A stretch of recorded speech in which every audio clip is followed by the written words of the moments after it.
Welcome back to the Becoming Her podcast. You guys, Dr. Ann and I are back. And just before we hit record, Ann let me know that she's been up since 1:30 a.m. and it's currently 8 p.m. her time. And so if she does a little blah, blah, blah, blah, blah, blah, blah, it's fine. It's fine. And we were just laughing because we're 70 plus podcast episodes in to edit a single podcast. I don't want it to feel that way. I want it to feel very authentic, even the stumbles and the ums and the ahs. And so we were joking around because I was like, I've had other guests on the podcast and I'm like, look, we don't edit around here. So if you fumble, just roll with it kind of thing. And so poor Anne, as I'm saying this, and she's been up since 1:30 a.m. So give her some grace is what I'm trying to say. So if I sound slightly drunk or I'm slurring my words, it's only exhaustion, not alcohol. Don't worry about it, guys. I feel like you should have a glass of wine with you, though. It might make you more coherent at this point. Like, Oh, no, no, no. I would be two sips in and I would literally fall asleep mid oh, podcast. I would oh my, just, I would like standing. I would just do that. Yes. oh my gosh, that's so funny. That's so funny. All right, guys. Well, I'm excited about today's episode because I don't know if you guys know this, but half the time I utilize these episodes for just therapy that Anne gives me. And this is something that I know everybody's going to resonate with. This is something that I am still actively working through as I've done my own journey with my parts work and all of the personal development that I've been doing personally, the personal development I've been doing personally. But today we're not talking about hormones. We're not going to talk about fat loss. We're not talking about menopause. We're going to talk about something that affects every single relationship that we have, affects our marriages, our friendships, our relationship with our kids, and honestly, the relationship that we have with ourselves, right? And we're going to be Yeah. talking about stories versus feelings. And this is going to be really powerful if you guys allow us to dive into this because I think most arguments, and Anne, I'm sure you would agree, start where we think they don't start where we think that they do. I think that somewhere along the way we've stopped talking about how we actually feel and we've defended more about the story that we've created around it. Oh yeah. Oh yeah. And I would actually say this is one of my little passion projects is to educate the world. And I am saying it because I was 4 degrees deep into psychology, had been to 3 separate universities to get all of my degrees.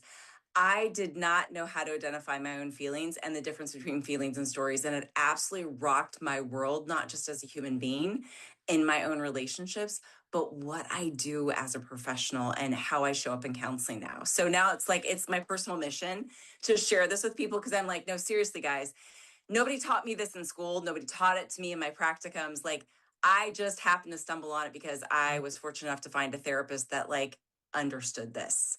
So this is mind boggling, but this is make or break in relationships and make or break in you getting heard by people.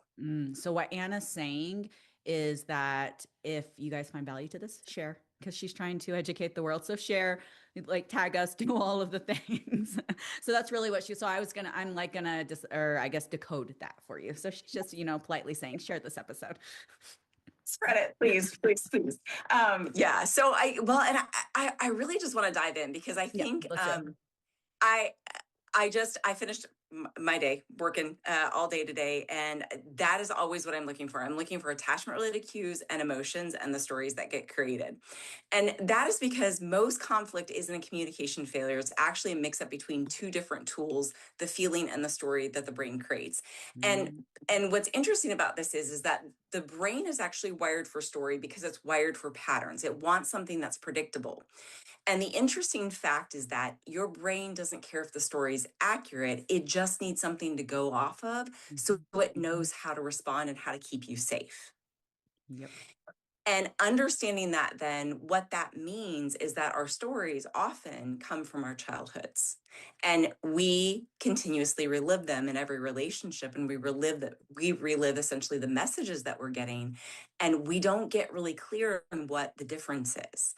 Mm, So a lot of times when I see people in my office, they'll talk about, I share my feelings all the time with my partner, or I let my parents know how I felt about this. And somehow they find themselves defending an argument they've had literally their entire lives, or yet again, I've been dismissed. And when we go over what they're actually talking about, and I say, no, no, no, give me the words that you used, what we uncover is that they never once identified any feeling or shared a feeling. mm. And that's so powerful because when we lead with stories, we get defensiveness Yep. instead of responsiveness. Yep, because we're trying to defend the stories that we have like made in our head kind of thing. So, yep, Yes. I'm so guilty of this. That's why I'm saying I'm so excited to dive into this episode because it's going to be a little personal therapy session for me. This is something I'm still actively, like I said, practicing and mindful of. So, Yeah. And before we actually define this, off the top of your head, Nicole, what's the difference between telling someone you're upset and telling someone why you're upset? because one's a feeling, right? Like one's I'm upset because XYZ, but really typically there's something so much deeper rooted underneath that. Yes, So it's typically like we want to label it as, you know, I'm lazy, I can't do the things, but underneath there's a feeling of being judged, there's a feeling of failure, there's a feeling of, just whatever that feeling that's coming out, and we're positioning it as a story that we've made up in our head, and we haven't got to the root of what that feeling really is. that's right. That's right. And in order to do this correctly, we have to start with definitions. I'm a real big, I love words and I love how to be really, really exact. A matter of fact, when I was in second grade, the teacher was really impressed with my ability to know the difference between a pen and a pin because I asked her for a pen. I was kind of nerdy even back then. I love it. But okay, so I want to define the feelings. Feelings is typically one word. It is physiological and it's true regardless of anyone's intention. So, feelings are just simply the emotions that we experience. Things like anger, sadness, love, joy, disgust, jealousy, hopelessness, helplessness. Those are the emotions. And the story is the interpretation that's layered on top of that. And this is how this typically goes. And typically the story is a verdict or a judgment about why the intention behind why someone did something that actually hurt us. And this is how sharing feelings typically goes. And this is how sometimes I do this for a living. I talk about this all the time. I'm really passionate about it. And sometimes I default to it because that's what I grew up with. So what will often happen is that we will say things like, I feel like you just don't care about me. Mm. Now, notice I didn't actually share an emotion. I Mm. shared the story with you. Yep. And as we go along, I'm going to talk to you about why it is, we're going to reveal why it is that that's so problematic in relationships and why that usually creates empathy failures with our delivery. Yep. So why do feelings and stories actually get fused? And the reason for this has to do with psychological defense mechanisms, because when we have a raw emotion, a feeling that's coming up, that actually comes with a lot of vulnerability to it. It feels very exposed, and the story itself gives it armor. Ironically, anger, what I often tell people about anger, and people often get really frustrated with me. When I was doing this work, I also got frustrated with this process because when they say, well, I'm mad, and I will say, well, okay, what else are you feeling? And they'll say, well, I'm frustrated. I'm like, okay, so what else are you feeling? And they'll say, well, I'm irritated. I'm like, okay, so what else? And that's because anger is often a secondary emotional reaction. It's kind of like what I like to call the guardian or the knight in the castle. Mm. It protects more vulnerable feelings from being exposed. We know what to do with anger. We can attack with anger. We can wield with anger. We can punish with anger. But admitting that we're sad about something, That's vulnerable. now, Feels vulnerable. yes, that's a much scarier place because I don't know how you're going to react to that. 100%. But what's interesting about this is that armor is exactly what makes the other person defensive. Because when we're sharing the story, often we're sharing blame on the other person. We're projecting our feelings onto them. We're saying, you made me. A matter of fact, I hear this often in my office. Well, they made me angry. No, they didn't make me angry. And I often try to get people to prove this. And I said, okay, well, if people can make other people angry, then make me sad right now. Make me happy. Go ahead, give it your best shot. Mm-hmm. And people get really intimidated by this, but I say I will actually defend this to my core. Try to make me have an emotional reaction right now that you think it might be hard for me to have. And if I'm not in that space, I'm going to refuse it. Yep. Nobody can make Because you angry. Nobody can make you anything. Those are parts that can get triggered, but nobody can make you angry. yes. Now Yep. I want to point out one important caveat to this. it can be very understandable why people get angry and hurt. If your partner is cussing you out and name calling you and belittling, it makes sense that that doesn't feel good, but they are not making you feel badly. They're not making you feel ashamed of yourself. That's something that already lives inside of you. It's something that they're struggling with, but it does mean it's understandable. So I want to talk about the research related to emotions. There, one of the communication tools, and I don't particularly care for this name because it's in my mind it's kind of like a tongue in cheek every single time I say it. It's Rosenberg's nonviolent communication model, and in this model, what it does is it separates the difference between an observation, a feeling, a need, and a request. And this is because when we can do that and we can discriminate between those four different things, we actually communicate with much more clarity, but also a lot less projection. Mm-hmm.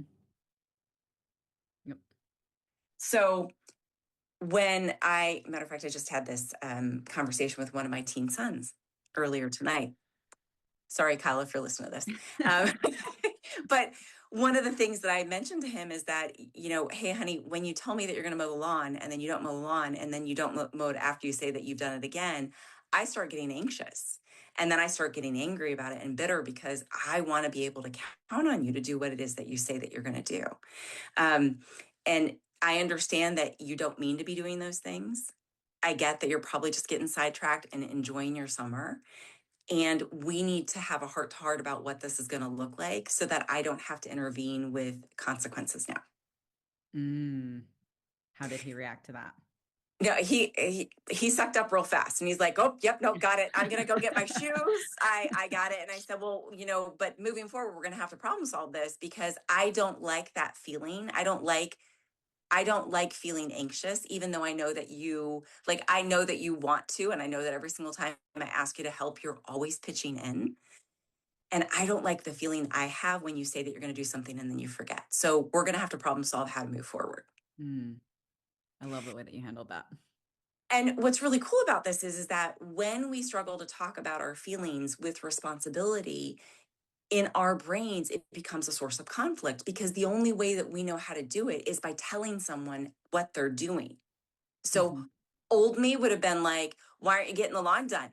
Yep. Why, like, do you 100%. think it's not that important? Do you understand this looks really bad to the neighbors? 100%. And I would have deployed all the techniques that I received when I was a child. Yep. This has been one of the biggest. I love that you're talking about this because this has been the biggest shift in my marriage personally, is because that's how I would respond. I would get defensive. I'd start pointing blame, right? And going through the parts work that we've done, we did this both as a couple, and me being able to utilize my I feel statements has gotten me so much farther with my husband than anything else ever has. And before I used to, I would project and I would point and I'd want to I would want to almost prove him wrong, I guess. Like my perspective's right, your perspective's wrong, right? And like basically Yes. that's how I mean, I'm being completely transparent right now. That's how my brain was wired. And it was one of those, like, I needed to have the one up. And now that we have gone through this work, and it's not perfect, I am still working towards this, but when I lead with I'm feeling very anxious right now. Like if something's not done in the house, right? Like I'm feeling very anxious right now.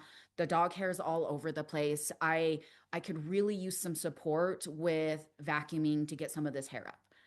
Oh my gosh, does that get him to not, and just in the most loving, I want to support you, because he wants to support my emotions. He wants me to feel good. And so when I utilize my I feel statements, again, not only does, even with uncomfortable conversations, it gets me so much, and I don't want to say me, but it allows us to communicate so much more effectively now, just with that one simple shift right then and right there. It's been Yeah. huge. Yes.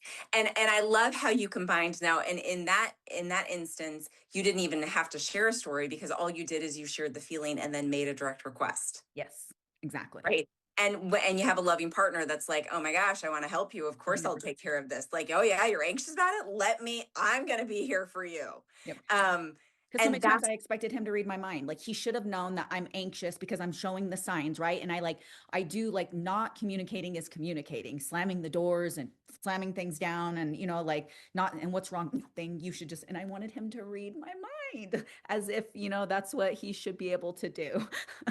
yes. And Yep. and let me talk about what you just brought up ever so kindly. And I don't even know if it's a part of the notes today. I don't think it is. But what you're identifying are actually protest behaviors. So in every relationship, there is disconnection and there's tension building. Every relationship, your parents, your children, your partners, your friends, at any point there is disconnection because life is really busy, or there's tension building because something happened and the other person or you didn't like it. Mhm. That is that is 100% fact. I would lay my license down on that. Okay. Yep. I totally And I agree. don't care. And I don't care if you're a passive person and you never talk about it or you never admit to your feelings, you're still having feelings. Okay. There's Done. still disconnection in relationship. You're still moving away from each other. And what happens is that if we don't know how to take responsibility for our feelings, and skill set wise, we don't know how to share them, what we will engage in is known as a protest behavior. And that's what you just described. Yep. Okay. Protest behaviors are things like criticism, withdrawal, stonewalling, yelling, anger, rage, blame, like all of those things. And essentially, protest behavior is designed to protest the disconnection of the relationship. Mm. And it's all these nonverbal cues, all these micro expressions to let another person know that I'm really bothered without taking responsibility and sharing that I'm bothered. Yep. And think about just how hard that is to interpret from the other person. My preferred protest behavior is withdrawal. Oh, So I'm working on that too, honey. Don't you worry. I'm yeah, still working on that one. it's I want to go sit in the corner and I'm just going to get I'm not going to be cold or aloof. I'm not trying to punish you, but I just want you to notice that I'm kind of sad and I'm a little different than I was before, but I'll still be friendly to you. Yep. I'm not going to be unkind. I'm just going to be slightly different. Different. Just Yeah. neutral. I'm not Yeah, and super loving. I'm very neutral. because I want you to ask. I want you to draw Bingo. it out of me Bingo. and Yep. go like, oh, honey, what's wrong? Now, because that's what I am. Like I am hypervigilant. I will notice someone's reaction. And I think everybody should be like that, but not everybody's like that. My husband isn't like that. Hmm. He For just me, assumes I had a lot on my mind or I had a rough day or maybe I'm tired. I don't know. for me, it's a parts thing. My parts came out and said, if you're asking and you're curious, therefore that means you care. Right. And if you Yes. like, cause that was my childhood is like, I was just constantly blown off. So if you're asking and you're curious, that means you care. It was absolutely, again, you guys, we talk about parts work. We have our 3 parts part series. If you guys have not listened to that, please go back and listen to that series. There's so much value, but it was a parts thing for me. It was definitely parts coming out, projecting. Yep. Yep. And what's really important about that is that if we hit that protest behavior, we never get to apology. We never get to repair. We never get to that direct request. We never get to request the things that we're needing. And what will happen is that either we do this really bad empathy miss, where we completely miss this opportunity to talk about something that was really on our hearts and really bothering us. And then we just go back to loving that person again. And we repeat the whole cycle and we never address stuff. And this is why distance grows in relationships, simply because we lack the skill set and the awareness that we're having feelings and sharing the stories or blaming someone. And what I think was really profound, John Gottman, who does, he has created an amazing template for couples work and that kind of stuff. There are the 4 horsemen of the apocalypse, essentially the 4 horsemen that indicate that your relationship is dying. And one of them is criticism. Mm. And I see this in relationships. I saw it in my own relationship, in my own marriage. And the criticism sometimes is very different between men versus women. My criticism was bitterness and lecturing, and my husband's was belittling. Mm. Yeah, I can definitely see that masculine versus feminine. Yep, I can see that 100%. And what's really powerful about that is that criticism is one of the strongest predictors of relationship failure in the studies that he performed on long-term marriages. I think it was like a 96% rate. If criticism and contempt make it into the marriage, there's a high likelihood that that marriage will not survive. Mm. I can see that though. I can see that because when somebody starts to critique, we start to become defensive, and then the walls get up. And if you can't talk through and work through your emotions and understand how to express and bring them out, then it just, criticism just it puts walls up on both ends, and Yeah. you're not able to properly communicate through it. That's right. That's right. Because we're busy lobbing darts at the other person and not seeing the other person for who they are, not giving the other person an opportunity to make mistakes or be forgetful or have challenges in life. Where it So works for me, I want to point this out because I think that this is something that's so powerful when I realized that this was what I was doing, because walls would go up on both ends. We talk about criticism, but I started to get to a place where I was listening to speak. I wasn't listening to hear, right? And so Matt would be saying something and he couldn't even finish his thought. And I was already forming my response because I needed to be right. And you needed to see my perspective. And I refused to hear what he was saying because I needed to defend my stance because I was right. And therefore, the criticism that he, you know what I mean, it felt criticizing. And so, therefore, I was then defending my actions and my stance. And he could have told me the sky was blue and I would have some sort of rebuttal because I wasn't listening to hear. I was listening to speak and to defend my stance. hmm and that's what happens when we don't know how to share feelings, because when we're trying to convince someone of our side of the story and win the argument, what we're actually hustling for is validation of our feelings. 100%. And once couples figure this out, I tell you, and I have couples role play this sometimes in front of me, and they hate it because they're like, oh my gosh, this sounds totally like something that you would do in a therapist office. And I'm like, yeah, I know. It's like going to PT. It's like going to PT or doing moves in the gym. Like, yeah, some of it's gonna feel really foreign because you didn't learn how to do it. Go with it. Go with it. Yep. Just because it's foreign and doesn't feel right doesn't mean that it's inaccurate. It actually means that it's going to grow you. Mm-hmm. So here's a practical test to determine whether or not you're sharing a feeling or a story. And what I want you to do is I want you to ask yourself, could this be true even if they had good intentions? If Mm, it passes that, it's feelings like I feel hurt. If it fails, it's because it's a storyline. I feel hurt because you clearly don't care. mm. So obviously that's a story because if they had good intentions, that wouldn't be true. Mhm. Yep. Now, Nicole, I'm curious for you. Can you think of a feeling that you have trouble saying without immediately justifying it?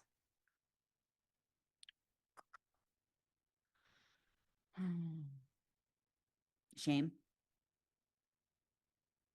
100%. I hate more than anything, and Anne and I have had personal sessions about this. Like, it is when I don't know. Nothing is it's humiliating to me when I don't know and have to admit that I don't know. And there's a lot of shame around that for me. So shame. And I immediately go into trying to justify and, deflect from that. Mm-hmm. Mm-hmm. Mine is, a matter of fact, this just happened to me the other day, is failure to do something. I have this long-standing pattern of hyper focus and procrastination. I can get a lot of crap done real fast and super intensely, but I will let it sit until the end hour. And so sometimes what happens is I'll wind up getting little baby consequences because I let it wait for too long.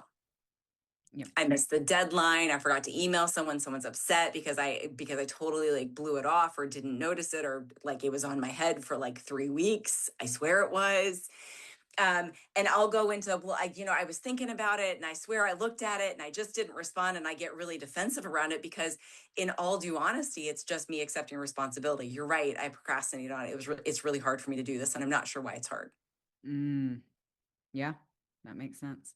And it doesn't same thing for me. It's like for me to admit that I don't understand something and ask for help is it's again something I'm still working through, but it would have been I would have saved so many people's time and energy if I would have just came out in the very beginning and say, "Hey, I could use some support here. I'm not fully understanding. Can you help?" Instead of me trying to research everything on my own and then execute and then not get done correctly and then have to go back and redo the whole thing, because if I would have just asked for support or help the first time, it would have been done correctly and we wouldn't be redoing this whole project or this whole process. And so yeah, it's the same thing for me. Instead of just saying, hey, you want to know what, I didn't really understand those instructions, or I wasn't quite clear, can you, I hate, like, I never want to feel as if inadequate. And so when I have to ask for somebody to re-explain something or to admit that I don't quite understand something, people can explain things to me all day long, but I'm a visual. I have to see. And if I can see you execute and do something, it helps me understand tenfold. But if you're just trying to explain something to me, and I can't visually see it, a lot of times I struggle. There's a disconnect there for me. And so I struggle with, if somebody, if I don't have that visual to ask somebody to repeat something, or maybe to have them re-explain it in a way, or maybe explain it to me as if I am too a toddler, because Uh-huh. clearly right now I'm not understanding it in the way of how you're presenting it. So I have had a lot of those same experiences. I'm like, Nicole, and I'm kicking myself in the ass. You just wasted 48 hours of time and energy and effort if you just would have asked for a better, not even a better, but a more clear expectation and a way of explaining something that you actually understood, because we wouldn't be doing this right now. Hmm. Hmm. So I'm curious, what is a phrase you catch yourself using that sounds like a feeling, but it's actually a verdict? Like, do you have common themes that you notice now with your parts? I'm not experienced enough for this is a Oh, huge one for me. Like, I don't Jess, have enough experience for this. I'm not qualified. Who do I think I am? I'm not qualified. I'm not qualified to run a business like this. I'm not qualified. That is absolutely, definitely parts that continue to come out for me. identity limiting belief. 100%. Yeah. And Yeah. it used to be very much so around my physique and those. And I've worked through a lot of that. I mean, I still have my days, don't get me wrong. We're all girls, right? We still have our emotional days or whatever. Oh, But yeah. a lot of that has shifted now from my physique into my career. And that is now where a lot of my judgment lives. Mm-hmm. Mm-hmm. Yeah. And I want to notice that because a lot of these themes that we have and a lot of stories that we have, it is a constant rinse and repeat. I have a lot of people that will show back up in therapy sometimes years later saying, why can't I just get over this? Why can't I just feel like I'm a better person? Like here's the challenge on this. That will likely never go away. And I'm not saying that you can't feel like a good person and you can't be confident and you can't have a lot of success in life.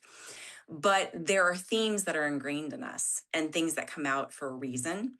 And instead of wishing or like assuming that you've done something wrong and that's why it's there, let's just assume that it's something that you get to pay attention to as work that needs to be done when it shows up. Mm, I love that. I love that perspective shift. And think of it almost like a weakness in your body. I got a rotator cuff injury that every now and then will flare. Rarely does, but every now and then it's like I tweak it ever so, or I do a new exercise and I yank it too much, and I'm like, oh, yep, there it is. And I get tender around it, and I'm much more mindful of the movements that I make with my shoulders, or when I'm going to the gym, or I might give it a rest for a couple of days. But it doesn't mean that I give up. It Mhm. doesn't mean that it's going to define the rest of my trajectory, what I'm doing at the gym for the rest of my life, or that I'm going to for the rest of my life my shoulder is going to be disabled. It's simply a moment now. Yep. But that is how we react to situations like that. That's how our parts respond. It's almost as if like you should. I've had moments like that, just completely throw in the towel. Do you know how many times I've like told, specifically with business, like that's it, I'm shutting doors tomorrow. I can't do this. My parts are coming out. And it's just like as if, I have messed something up so badly that, like I can't recover from. And it's still something that I struggle with to these days. And again, they're parts, right? Like they're parts that come out for me that are like, well, if I close everything down, then I can't fail. Then people Yeah. can't see me fail, right? Like it's a Yeah. judgment perception. Then they Yeah. won't know. Like they can't see that.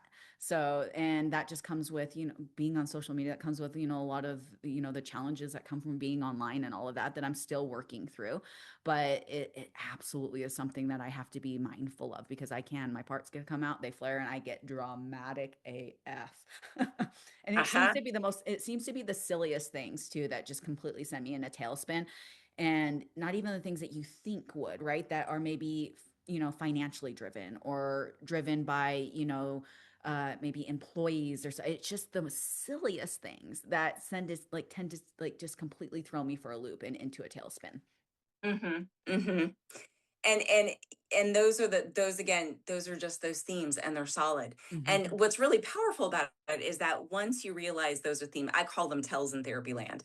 They're tells to let us know that your inner child is out, or there's a part of you that's coming up that's that's essentially, it's like a trigger. You got reawakened. Something inside of you got reawakened, and here's that old thing that you've grown up with your whole life.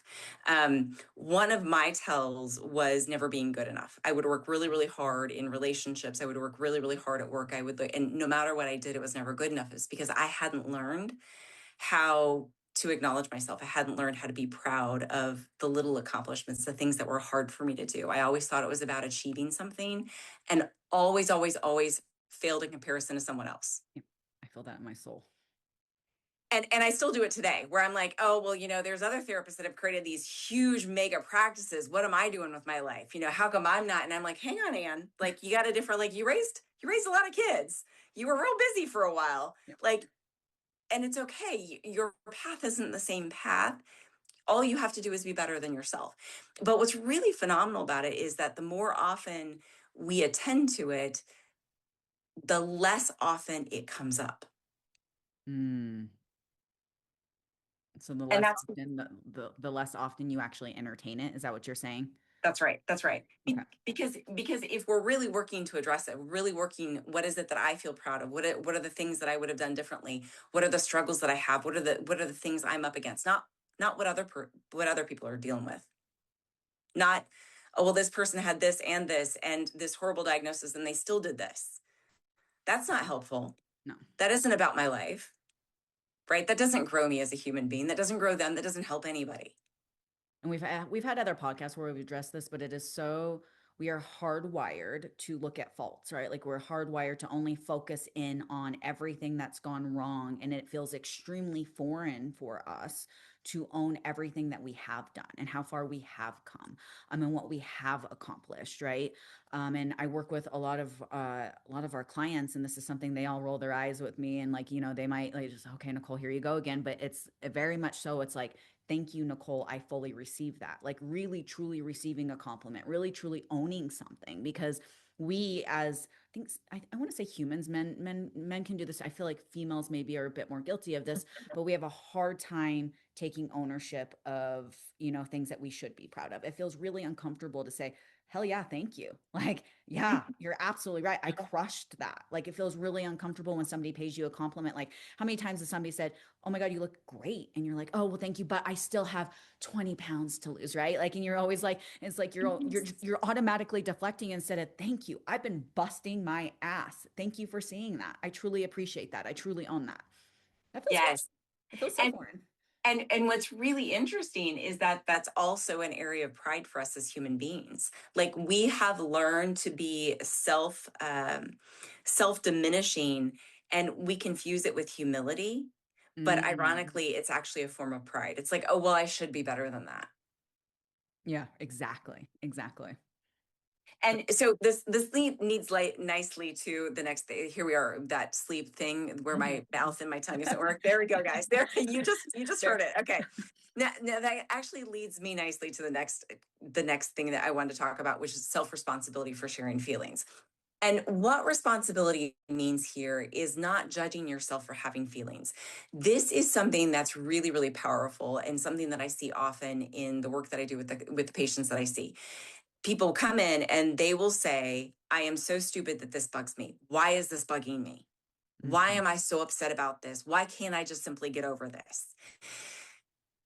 Do not judge yourself for having feelings. That doesn't help you. And instead of blaming yourself for having an emotion, simply acknowledge that everyone has them. Yep. Every single person on this planet has every jealousy, anxiety. And I have gone tooth to tooth with attorneys and surgeons and school teachers and like other therapists and other psychologists. And I'm like, oh, no, no, you got them all. Yep. And no, I'm not a jealous person. That's not what I said. It's not about being a jealous person. It's about having that emotion. Mhm. And there's a huge difference when we start being able to label our emotions accurately and then not feel like it says something awful about who we are as a human being. Yeah, and take responsibility for sharing them in a way that is productive instead of suppressing them and pushing them and sweeping them under the rug because that, I mean, it always comes out, whether it be, 2 weeks, 2 months, 2 years? How many times have you been mid argument and all of a sudden something that you suppressed because you didn't understand how to share comes out into like it's like you're arguing about one thing and you're mid argument and that thing that happened 2 years ago comes up because you still haven't, so you're still harboring it. There's still resentment for it. That's something that again, something I'm still working on. Even little things that come up for me, I will make observations. And not everything I bring to Matt, not everything I bring to my team, because, this applies in my relationship with my husband. This applies in my relationship with my employees. This applies in my relationship with my son, like you said. But I definitely am responsible enough to myself to journal and work through it. So when there's things that come up for me that I can't quite identify, I will pull my journal out and I will ask a lot of questions until I can identify, because again, the stories come up for me, right? It's a Mhm. story. And then I've gotten really curious about, and a lot of times it's attached to a part that's coming out. Why did that trigger me? Why did Uh-huh. that bug me? Like, Yep. why do I feel so much resentment or anger or jealousy, like you said, towards X, Y, or Z? And so, a lot of the times, too, I guess my point here is like you're responsible for sharing your feelings, but you're also responsible for uncovering them, right? Instead of just like sweeping them under the rug and getting curious enough with yourself to understand why you feel that way. Because a lot of times when I ask women when I'm coaching, it's like, well, why? Well, most of the time, women can't even answer it. They don't Oh even yeah. know why they feel a certain way. It's just like, well, I should feel this way, or I was taught this, or so and so said this. Okay, but why? And that's the Mhm. most powerful question. And it's one word, why? And Mhm. 90% of the time, most people can't even answer it. That's right. And I want to discriminate here. This is very different than a judgmental why. This is an actual curious why. Yeah, And exactly. Yeah. they're the same word, but they sound dynamically different, especially when we're internally doing them. The why, like, why am I still struggling with this is a judgmental why. Why am I still struggling with this right now? Yep. Yep. And when we can get to the curiosity piece, oh my goodness, let's talk about opening up doors Oh, that and your windows. judgment, oh my Oh my gosh, gosh. that your judgment and shame will never open. Yep. 100%. Feeling like there's something wrong with you because you have a moment that you're feeling jealous versus why, like, I'm not a jealous person. I do this for a living. I do this at home. I, like, every now and then my husband will take out my sons and I'm like, and you went out to lunch with them? And, and I, well, we haven't been to lunch in a few weeks. What, you went to lunch with them? And I realized they're like, oh my gosh, I'm jealous. My husband took my sons out to lunch, and jealousy is simply about unmet need. Yep. That's it. 100%. It's like, yeah, it's a fear-based reaction. Oh, you gave like your limited energy to these, like, our 16-year-old sons. There's nothing left for me. Yep. I love that you talked about that, because it's the tone of which you talk to yourself, because that matters and it matters a lot, but it is the way of which when you start to get really curious and you approach it from I don't want to shame or, uh, uh, just the negative self talk that we have. I'm not trying to beat myself down, is what I'm trying to say. I'm just genuinely curious as to where this emotion is coming up, because 98% of the time it has nothing to do with the story that you've built around it. It is something so much deeper than that, right? And again, the curiosity piece, like Anne said, is going to open windows and doors for you. Yes. And what I will say, is that what is insane about this is that the better you get at being able to identify your own emotions and the stories that are getting created in your head, or the messages you're getting from someone's words, their tone of voice, their nonverbal cues, the better we get at actually discriminating the difference between an emotion that I'm having and something that someone else is doing that I need to hold them accountable for, like gaslighting Mm, or holding those belittling. boundaries. Yep. And if you get good at being able to identify, I didn't like that, or I felt shame because you talked down to me. This is the work this is the work my husband and I had to do. I'm the lecturer and he's the belittler, and it was like we both can identify it. He's like, I feel like you're my mom right now, and that brings me shame. And I'm like, well, I feel like you're my dad right now, and you're talking down to me, and that, like, and then I feel like an idiot. But that shame already lives inside of us. Hmm. And once you get around, like, I'm feeling sad, or I'm feeling like I'm ashamed of myself, and then you challenge it, you think, well, like, am I stupid? No, I'm not stupid. Are there things that I don't know? Yeah, there's things lots of people don't know. Yep. And what's really, really cool about that is that now I can spot gaslighting and defense mechanisms and belittling on a dime, and I know how to respond to it. Mm, I that's no longer powerful. get defensive. It's not even in my own personal life, but it's in my professional life as well. You can dismantle it. And here's the thing is it is your responsibility to share your feelings and be able to communicate that. But on the flip side of that, you communicating how you feel, you can't control how the other person reacts, right? And that Right. is a piece of, and I think that's where a lot of women struggle is they don't know how to communicate because they're so afraid of the judgment of how the other person is going to respond. Yep. And there's a lot of fear built in around that. So you can't control that. Like that is absolutely with outside of your control. All you can control is how you communicate and your intent behind that. Was your intent loving and to be able to withhold boundaries, and you had positive intent behind what Yeah. you're doing, and the other person may not be doing their own work. The other person may get super defensive. The other person may start to deflect. The other person may start to finger point. I was that other person for a long time, so I've been there, been that other person, right? And then I want to, and that's what happens is we want to take that communication, and it can feel really uncomfortable for the other person when one person starts to communicate well and the other person doesn't know how to communicate. So Oh then yeah. they then take that communication and they get defensive and they want to turn it around and they want to flip it on you because they're feeling really uncomfortable. That's right. And that I was the other person is my point. And I've been that person. So really truly it was a game changer for me when I realized it's like, okay, I can't control how the other person acts, but I can absolutely control how I communicate. I can control how I respond to their reactions, but I can't control how they react. And nobody can trigger you, nobody can make you angry. And again, it's exactly Speaking that. truth. Speaking truth. Yep. And Yes. it's really easy to say, well, my husband made me upset. My husband did this, or my husband, and I'm using because it's just really prominent in relationships. And it's like, okay, your husband may have done something that triggered a part, but you are 100% of the response to that, right? And it's hard, you guys. It's hard work. It is so hard to own your lane, stay in your lane, to That's be able it. to ultimately be able to communicate without raising your voice, communicate using your I feel statements. It's hard work and it challenges you to the bitter core.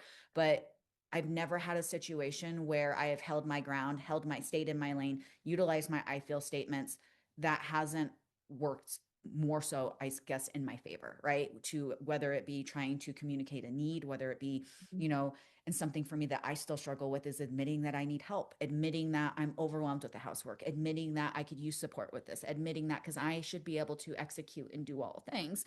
And so again, it's a me thing. And so therefore my immediate form of communication used to be to point and blame. Well, you're not helping me. And I'm doing all of these things and to justify why I couldn't execute X, Y, and Z, instead of just simply saying, hey, babe, I'm feeling really overwhelmed right now. And I could use a little bit of support with the housework because I get really anxious when there's dog hair on the floor. You guys can tell that that's a Mhm. trending pattern in my household. Uh-huh. And every single time, when I point the blame and be like, well, you don't ever do that. And it never worked out well for me. But when I communicated with, again, being responsible for sharing my feelings in a way, utilizing my I feel statements in a way that's soft and just says I could utilize, or I could use this support without fail. He's up before I'm even finishing communicating what I'm trying to say, saying, absolutely, babe, what else do you need? And Yes. so that's the difference. And when it clicks, like Anne said, windows and doors open for you. That's right. And one of the things that I encourage people to learn how to spot is the word never and always. And that is because usually that's an indicator that your inner child is trying to communicate. And think of it like this, that children, teenagers, I know teen girls tend to do this a lot. I've had several of them. We tend to communicate when we don't know how to communicate the feeling or the depth of the feeling, we communicate by using provocative language. Mm-hmm. So we're trying to draw people into the emotion and the experience that, like, oh my gosh, this is so desperate because like 90% of the time you're never helping out with the chore. You never notice we don't know how they're noticing. No. We don't know if they swept when we weren't around, but we're trying to draw them into this emotional experience. And the reason why that backfires is because the second you say never or always, your partner's going to find that one time back in 1986, they actually did it when you were sick and down for the whole weekend from that surgery that you had. And they're going to bring it up now. 100%. We spend so much time, and this is what we do though, is we spend so much time defending the story that we don't allow ourselves to process the feeling, right? Because we're defending our stance. And again, this is the girl that always needed to be right. And again, I'm still working through this, you guys. I'm not perfect, but I spent so much time defending my reality, defending how I felt. And a lot of the times, too, the craziest part about a lot of this, and again, I bring it back to my relationship because I feel like this is where a lot of women are really going to resonate with, is that I didn't even want a problem solved. I didn't even want him to, I just wanted to be heard. That's Yes. the craziest part is like, I Yes. didn't even want anything from it. I wasn't expecting anything from it. I wanted to be heard and I wanted to be justified in my feelings of overwhelm. I wanted to be justified in my anxiety. Maybe I wanted to, you know what I mean? I just wanted to be heard. And ultimately that's what it came down to. And when I realized when my parts would come out and what I was really looking for was just to be heard, it opened up that communication lane even so much more at that point because again I was defending some sort of story that I had made up in my head that was so dramatic that he never did and I'm always doing and he doesn't understand and you don't see and I'm running this business and I have these things and you're not struggling with the same and how can you possibly understand, and really I just wanted to talk about my day, get it off my chest and be heard. That's Yeah, it. yeah. And why this matters so much over time in relationship is actually there's some really great research that actually talks about this. Is Andrew Christensen's research on withdrawal, demand and withdrawal cycles, where one person shows up, they raise an issue, often laced with criticism or bitterness, and this could be done even just in your tone of voice, Mm-hmm. not even the words you're using. Yep. Okay. And what happens then is the other person withdraws, which increases the urgency to be heard, which increases the criticism, which increases the withdrawal. And now we have this self reinforcing loop that keeps going on in the relationship. And so many couples, and when I ask people this, what makes a successful marriage or what makes a successful relationship, so many couples will say things like strong communication, love. These are lovely things, but trying harder to communicate actually doesn't work when we're communicating incorrectly. Mm-hmm. Same thing. You go to the gym and your reps are horrible and your form is awful Yep. and you're lifting too much weight, your body isn't going to get the benefit of that. You're just going to get injured. Yep. 100%. And that's exactly what's happening in our relationships. We're showing up literally lack of skill set. Everybody gets to not know. Everyone gets to not know, right? Everybody gets to say, like, yep, I wasn't taught this. Maybe mom and dad didn't know. It's no one's fault. But once you hear stuff like this, now it's your responsibility to go figure it out. Mm-hmm. Yep. And And understand. this is a rehearsable skill, not a personality trait. So Mm, I want to say this because this is something that I hear from one of my daughters where she'll say, like, Mom, I'm just not you. I can't do this. I don't share things the way that you do. And I'm like, oh honey, I didn't either. it's taken me years to learn this skill set. It's taken Yeah, me no, no, years no. of practicing and applying. Decades upon decades where Yeah. I got to this. Like, Dave, I went to school to learn how to do this, still didn't learn how to do this. Did practicums to learn how to do this, still didn't do it. Right? Okay. Literally my entire life has been focused on learning how to like do psychology better and share feelings better. And this is a skill set, not a personality trait, and has nothing to do with your intelligence. Absolutely nothing. Takes reps, you guys. It takes reps. It takes intentionality and it takes reps and it takes ownership. Like, be really, truly being able to, get really not just even curious, but to get intentional with wanting to practice these behaviors. Because when you're in the thick of it and you're in the thick of a heated moment and an argument, like your initial gut response is to respond how you've always responded, right? To get angry, to get defensive, to start raising your voice, because when I raise my voice, then I get attention. But it is your responsibility to get really curious as to why do you feel the need to raise your voice? Why do you feel the need to have attention? For me, I'm the same way as you, and I would withdraw. And when I would withdraw, my husband would immediately start to get more just he would start to come down a little bit, and he would, because he gets really uncomfortable with I draw. That freaks him out. And so Uh-huh. and I knew that. So when I would start to withdraw, then he would start to come down a little bit. And it was a tactic that I would use, because now you're begging me now at this point, right? Like now I'm the one that has the one up. And these are, you guys, like I said, I'm still in the thick of this. Like this is all parts work, but it was something that I had to get really, like, what was it about the withdrawal that I was seeking? Because if I Hmm. withdraw, then it gave me the upper hand. And again, it's my constant need to have to be right and defense my stance. And then therefore, if he's chasing me, then I don't have to fear that he's going to leave me, because we have this big argument and we have this big disagreement. He still loves me, and now he's coming back. Oh, babe, come on, like talk to me. And that's his own parts working. He's come a long way there too, because he's only reinforcing my shitty behavior, right? That's And right. we were just, and that's what we would do. We'd be in, like you said, these vicious loops. Yes. And him chasing after you proves now his love, right? Proves Exactly. his intention. So it denies the story without you ever having to voice the story and take responsibility for the feelings. Yep. And in some relationships, people will try to punish the other person in fear that they'll leave, but hopes that they'll stay because it communicates that they're loved that much. Mm. Like this is how messed up Our these brains are. defense mechanisms get inside of us when we don't know how to share the feelings. Hmm. So, and I have an honest admission on this, because there was a time not just earlier, well, like a few months ago actually, my husband said, hey, our son, who's in Arizona with his wife, they have a golf tournament, and he's like, do you mind, I don't have enough points on my Delta or my American airline to get us all there, myself and our sons included. Do you mind if I go there to this golfing tournament? Now, mind you, I had just gone to my daughter's house to help the granddaughter for like a whole week, helped with my brand new grandbaby. Like, love that time, just me. Okay.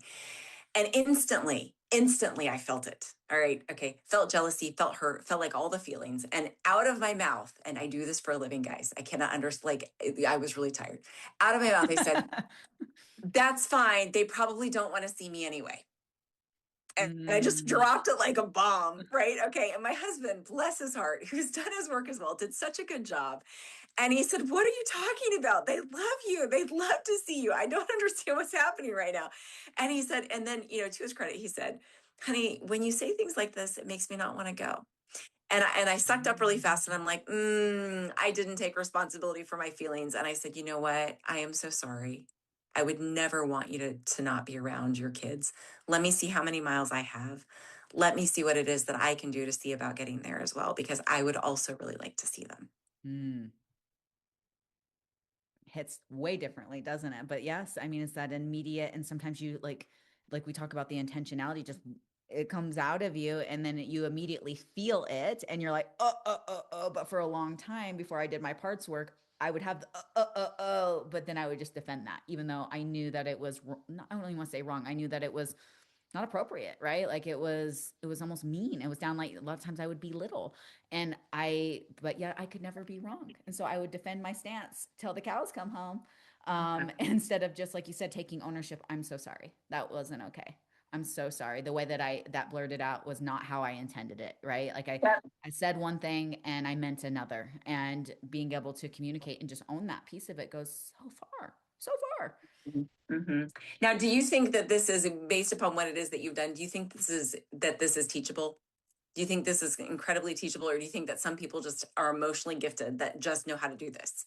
Oh, it's absolutely. If I can learn this skill set, anybody can. And like I said, I'm still in the thick of it. I believe that it's very intentional. I believe that you have to continue to put in the reps. I believe that it takes, just as anything, any new skill set, it requires repetition to adhere to learn the skill set, right? And I always say, my coach used to say, and I love this analogy. He's like, Nicole, this is a dimmer switch. This isn't a light switch. We are rewiring years and years and years of other patterns, right? So this isn't going to happen when we talk about this. You're not going to flip the switch on and it's going to be perfect overnight. You're going to have to continue to practice and put in these repetitions. And for the longest time, even me just using my I feel statements instead of immediately pointing blame and wanting to take a conversation, and I just automatically blur out, and I'm like, and I would pull that back and I'd be like, I could have used my I feel statement here, and I would self correct. I Yep. feel really something. I feel this. I feel that.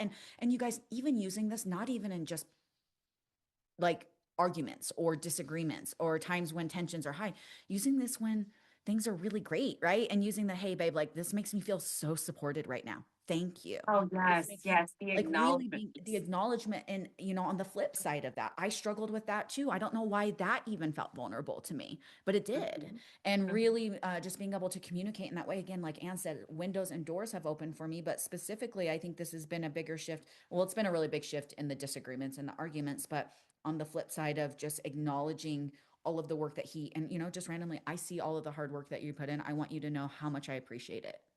I want you to know how supported I feel. I want you to know how taken care of I feel. I want you to know how safe and secure I feel. Thank you. Yes. And on both ends, again, that it's vulnerable. It's vulnerable. And my point is like is it's vulnerable on both sides. Yes. And I think what happens is that we use, especially when we're in withdrawal, like withdrawal sharing criticism of withdrawal kind of cycles and loops, and then we move up into big explosions or big fights. What happens is we use the after the fight as the moment to kind of acknowledge the other person and to say, like, oh, I actually have seen you do this, or yeah, I did feel really loved, and do the acknowledgement piece. Please don't wait for a big meltdown Mhm. because you haven't shared your feelings responsibly to get to the thing to acknowledge each other. Like that's all of us want to be seen. All of us want to be seen and heard and understood and known. And that is such a powerful way of knowing someone and reinforcing a behavior. And I think and this is kind of slightly off topic of what we're talking about when we talk about the polarity journey that myself and my husband have been on, is that, in my mind, I needed to bring something to the table in our relationship. In my mind, it was gifts, it was, what I could do from the business. It was all these things that I needed to bring to the table. And at the end of the day, what lights my husband up more than anything is A, being able to take care of me, and B, being able to, like, he wants to, like, when he understands how safe and secure I feel and how, I don't even want to say needed, but just what he does for me in that way, right? Like nothing lights him up more than me giving him the compliment of, hey, I see how hard you're working, the acknowledgement. Thank you for taking care of us. Yes. Thank you for Yes. leading us. Thank you for providing. Thank you. Nothing lights that man up more. And so in my mind, I needed to bring something to the table, right? Because I was boss babe and I had all of these qualities, and this is what you're gonna want. This is what you're gonna love about me. And it's seriously, it's the simplest act of, my God, you've been busting ass. Thank you for Yeah. thank you for taking care of us. And that too winds up being a part of us, that hustling part of us, because I've got one of those parts too where it's like I want to get seen.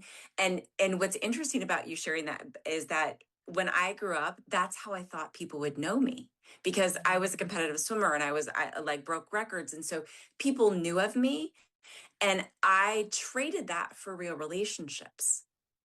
In Mm, other words, like I thought that being known was more important than, like, being known of was more important than actually being known. ooh, that's powerful. That is powerful. I worked through a lot of that when I was in my bodybuilding physique days, when, I was known as the Yes. girl that had the bicep veins. And if I didn't have bicep veins and you weren't stopping me at the grocery store, then I wasn't worthy enough. And so I feel that. I definitely feel that 100%. Yeah, yeah. Well, and let me talk about shaded stories and empathy misses, because I think there are some very interesting ways that we can share stories, and this is something that I see often. But some of the worst empathy actually misses inside of warm, complimentary stories of the past. So I hear often where couples will come in, or even one partner will come in and say, I miss when we couldn't keep our hands off of each other, or I miss when date nights used to occur. Do you remember when you actually used to plan out vacation for us? Remember that time that we went to Florida and you did XYZ? And what's really challenging about this is that it sounds like we're actually complimenting them for something that lives in the past. But what we're actually missing is sharing, I'm feeling lonely and disconnected right now. Right Mm, now, I would like those things. no. Yep. Hiding So, our feelings in those stories. Like we're saying mhm. something, but we mean something else. We're being somewhat passive aggressive about it. That's right. And what we're not doing is we're not sharing the bare feelings. And what a lot of people struggle with, especially when we didn't learn how to talk about feelings growing up, because not being able to talk about our feelings or have our feelings validated growing up creates trauma in the brain. I cannot undersell this. The brain does not distinguish it differently than physical trauma. And it feels more exposing to us to be seen for the vulnerable feelings than it does for us to create a story or a narrative around it and hoping that they're going to catch the idea. Mhm. Hoping they can decipher and they can read between the lines and they can play private detective and read our mind of what we actually meant by that and then get triggered when they can't figure it out. That was me. Then I Yeah. was triggered when they didn't decode. Even though I was being, and not, I wouldn't say I was intentionally being passive aggressive, but I would intentionally drop these hints as if they should know what I was trying to do instead of, again, being responsible for communicating my feelings and taking Yeah. responsibility for communicating my feelings. Yes. And just in case you're wondering, and is it not okay to share things that I loved in the past to bring it? Absolutely. That is not the problem. The fix is the sequencing, not the silence. Mm-hmm. So, in order to give this and deliver it well, lead with the story. Say, man, I loved that vacation back when we went to, Mexico and you planned it all out. We did that resort. And then very much like what you did, move into that direct request or sharing, I'm feeling really disconnected. It's been a while since we've had it. Do you think that we could do that again? Mm.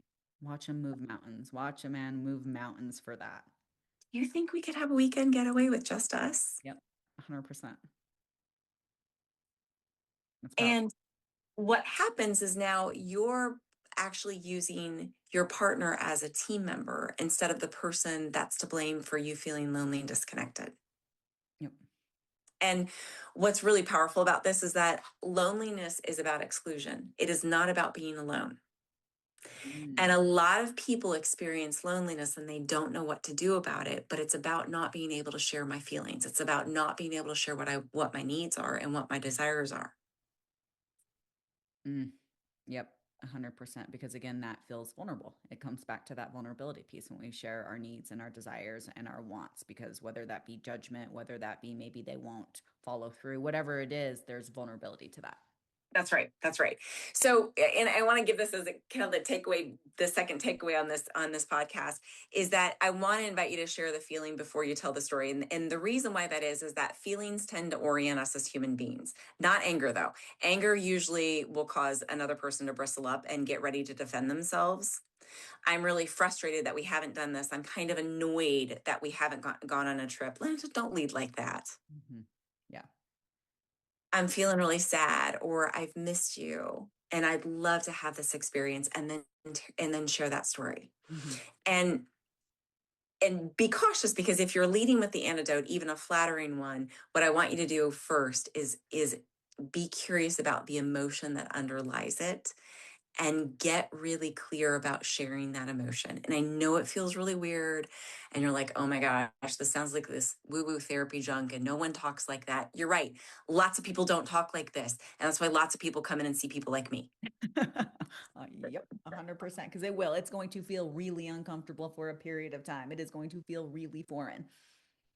Yes. And you need And to understand what that emotion is when you bring it to surface. Because again, for a lot of women, I don't think that they even understand. Like there's the resentment, there's the anger, there's the fear, there's the jealousy, whatever that is, but you can't even pinpoint why you feel that way. So these parts are coming out, these feelings are coming out, but it's just like you can't even quite identify why they're there. And so I know for a lot of women, it's just like we start to feel a certain way. And it's how many times do you like, and I've challenged women here. It's just like, well, why? And again, so many women can't answer that. So when you're leading with something like that, I would just be very crystal clear, like Anne said, being able to uncover and unpack exactly what that is to be able to communicate your feelings. And whether it be something that stemmed from something that happened and you've realized it now and you've had this like aha awareness moment that this is what the whatever that is, but be able to truly understand where these feelings are coming from is because again I would be angry at times but I couldn't like I was angry and I was always angry over something stupid, right? I was angry over a story of the whatever I created and it wasn't the toilet paper that ran out, it was something that was much deeper than and I'm just making it up, the toilet paper or the dishwasher that hasn't been unloaded or whatever these bursts of emotions that come out for you. So I would just be just very cautious that you understand and you're unpacking what really is underneath the quote unquote story. that's right. That's right. And I want to talk about this as a process because I think what's really hard is that when we finally get to a place where we're sharing vulnerable feelings and we're able to identify and take ownership and go, yep, that's my feeling. This is a story I'm going to create. I'm going to deliver it now. And literally, guys, use this as a script. I'm feeling fill in the blank on the emotions, sad, hurt, lonely, disgust, jealous, hopeless, helpless, whatever the emotion is. Please don't let it be anger, guys. And that is just because if it's anger, it tends to be defended Yep. and it's not great to share the anger. So sit on the anger a bit. The story I'm creating is this. And that's the thing, whatever that story is, that's usually the thing that we say our emotion is. Mm. So I feel like I'm not good enough. I feel like you don't care about me. I feel like nobody ever sees me. I feel like I'm the only one working around here. Yep. Okay. And what I want to talk about is that empathy failure is a process, not an endpoint. I want you to reframe the concept of like, okay, well, I did it and I did it exactly the way that you said. I hear this often, and it didn't work. And I'm like, okay, so tell me more. What do you mean it didn't work? And and so we'll go through a series of things. And it's things like my partner said, oh, well, that's not really that big of a deal. Or why are you upset over that? Are you serious? That's what you're upset over? Or I Mm. didn't mean to do that. What you do the same thing to me. Yep. Okay. This is a data point, and I want to be really, really careful about this. If we label the relationship itself as a failure in communicating, that is a story as well. You can be disappointed that your partner didn't know how to receive those feelings, but that is still a process. That is not the end point. And what I tell a lot of people when they come into therapy and they got a partner that maybe isn't showing up for therapy, and they're showing up trying to clean up their side of the street. This is what I talk about often: cleaning up your side of the street. Sometimes we have to do both sides of the equation. So when I was early in this, and I would say, well, I'm really anxious about da da da da. Okay. And my husband would be like, I don't understand why you're anxious about that. I told you this is going to be fine. Mm.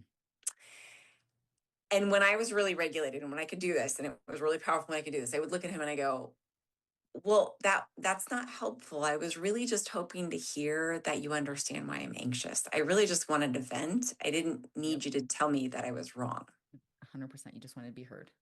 That's right. And then I would do that thing that my husband did.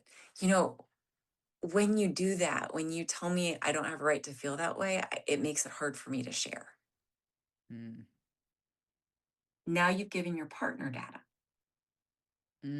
Give them something to understand where you're coming from, instead of expecting them to know and expecting them to understand even half the times the emotions that you can't even process. That's right. That's right.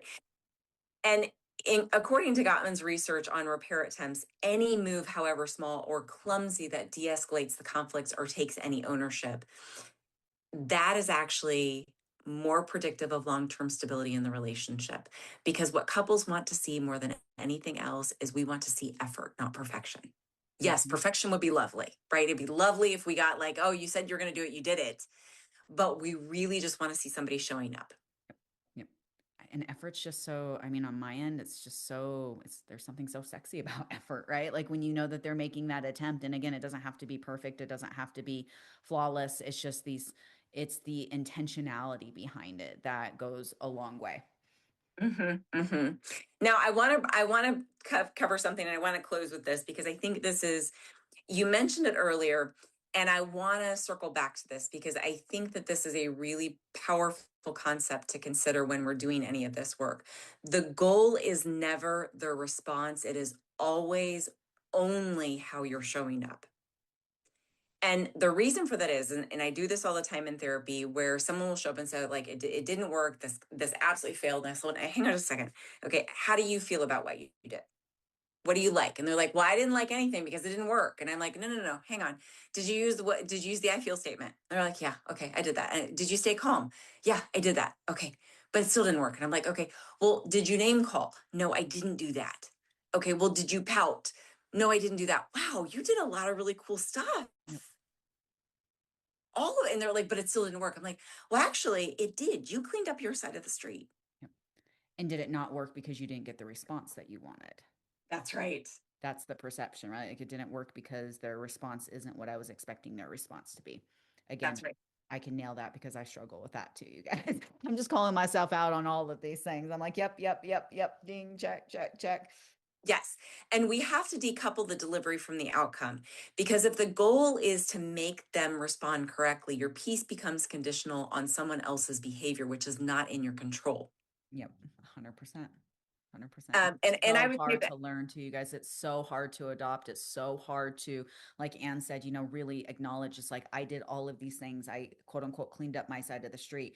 I took ownership for every single part of this process that I can actually control and be able to walk away feeling good with that outcome, even if it wasn't, you didn't get the response that you wanted. You didn't get, whatever it is that you were looking for didn't happen in the way of which you thought it should happen. You still owned every piece of the puzzle that you could possibly own. yes.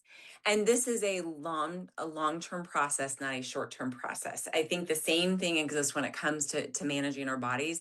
If we show up at the gym and we're committed to it and we're like, well, I'm sure you hear this all the time, Nicole. I'm doing everything that you tell me to do. Why am I not seeing results? How come I'm not losing lots of weight? Yep. Okay. It's a time under pressure. It's a pattern of how we engage. And the more emotionally stable that you become and the more responsible you become in sharing your feelings, the more the other person will be able to receive. Mm-hmm. Yep. And again, it's like Ann said, it's work, it's intentionality. There's so much work that goes into just truly being able to communicate clearly and effectively, but at least for me, the biggest hurdle was being okay with not receiving what I think I should have received from that. And again, it's still a process for me, you guys. My parts want to come out, they want to get upset, they want to be frustrated, they want it to be a certain way. And this is something that, and again, and then I have to go back and get really curious with myself. Why are you so frustrated because it didn't happen in this way? Like what were you attached to with the outcome? What does that outcome say? Is it something that it validates something, a part that's coming out for you? Is it something that, you know what I mean, you need to feel safe? Like what was it attached to that outcome that you're so upset over because it didn't happen in a very specific way? And so that is, for me, that's been the hardest. Like I can acknowledge, I can work on, I can, and it, like I said, it still is a work in process, but the hardest part is being okay with outcomes, even if they aren't exactly as I anticipated them to be. Mhm. Which means And when control and everything. when we can decouple that and we can separate the outcome, like how I showed up and how I responded and like what was hard for me and what I did well and what I need to tweak next time. And we separate that from the response, what happens is we start taking information, but we also start walking away feeling proud of ourselves Mm-hmm. because we have goals that we achieved. And we start taking their lack of reception of the feelings as a data point, their lack of apology, again, as a data point, their lack of ownership as a data point. It is not a conclusion, but it's information that I'm storing about whether or not I believe that you're a person that loves me and is willing to do the work necessary to make this relationship work. Mm. Dude, this is so good. This has been so good. I hope people find value to this because this work is so like it is so powerful. Same thing wrapping back into the parts work. And and I'll forever preach parts work because it has been life changing for me. But when you really start to get this curious with yourself, when you really start to take ownership, when you really start to get intentional, it just impacts how you show up everywhere. And again, you guys, I'm not even just talking your relationship. It typically tends to show up within your spouse, I believe, the most. Uh-huh. But it shows up everywhere. It shows up in how I lead my employees. It shows up in my business. It shows up in how I show up on social media. It impacts every area of your life. And it brings a sense of calm. It brings a sense when you're that in control of your emotions and being able to regulate your nervous system and being able to be that in control of your reactions, even regardless of the other person's response. Holy shit. Oh, yeah. Oh, Powerful. yeah. Powerful. And there's very few people that can honestly sit back and say, yep, I want to even take ownership, right? Because it's really uncomfortable when you start doing this work. It is Yeah. so uncomfortable. Like Ann said, calling myself out, I immediately got, well, they would want to, it sounds like they wouldn't want to see me. And just, it's really uncomfortable to have to sit back and just own your own things and want to get curious of where those things are coming from. And it always comes back to childhood. Like when you get really, like when you start to dive, it always 100% every single time. Why does everything come back to childhood? But it does. It It does. absolutely does. It's that wounded girl inside of you that's still trying to feel seen, supported, and heard. That's right. That's what it is. That's right.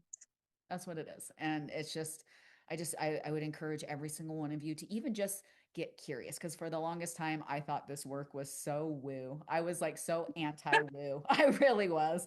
I was just like, I would roll my eyes at it, and we have my lead coach on my team who actually coaches Ann Jules. We joke around about this because she is the definition of woo, and I'm definitely tapping more into my woo for sure.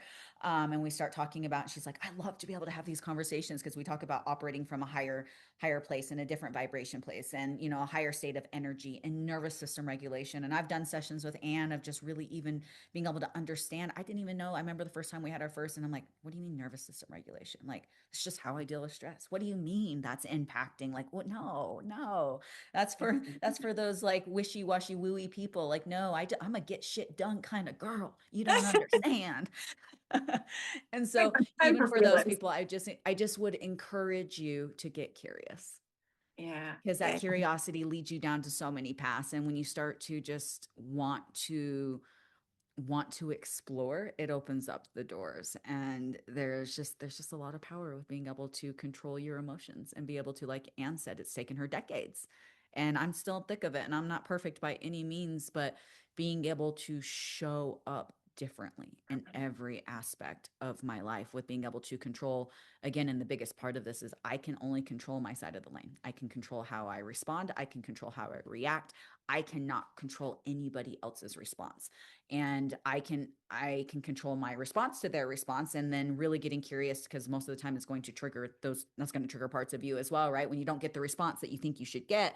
But all of this work is just so fascinating when you start to just want to sit back and you want to dig deeper and you want to understand where all of this is coming from. Yes. And it creates even the work that you've done, and the way that you talk about it, just the joy that you are just exuding, and how it is that you interact is so much more happy and peaceful Mm, I appreciate that.